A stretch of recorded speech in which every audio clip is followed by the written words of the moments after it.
আজকে অনেক দিন পরে বিরিয়ানি খাচ্ছি। দেখো চিকেন বিরিয়ানি নিয়ে এসেছি। এখানে রয়েছে আলু, এখানে রয়েছে ডিম, এখানে রয়েছে চিকেন। আর ঘরে একটু চিকেন কষা হয়েছিল, সেই চিকেন কষাও পাশে নিয়ে নিয়েছি 2 পিস, জাস্ট টেস্ট বাড়ানোর জন্য। আর এখানে রয়েছে স্যালাড। তো চলো দেখি আগে আলুটা কেমন সফট হয়েছে।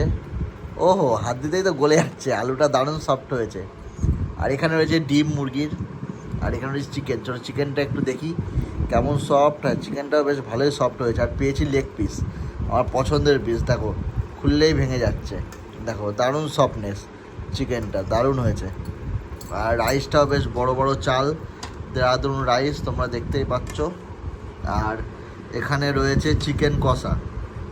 চিকেন কষার এই যে দেখো, কষা পুরো ঝোল, লাল লাল ঝাল ঝাল। আর এখানে দেখো চিকেনটাও হাত দিচ্ছি এরকম খুলে যাচ্ছে, দারুণ সফটনেস, দেখে তো লোভ লেগে যাচ্ছে। তো চলো খেয়ে রিভিউ দিচ্ছি। আর এখানে শেষ পাতে রয়েছে চাটনি। তো চলো দেখা হবে নেক্সট ব্লগে।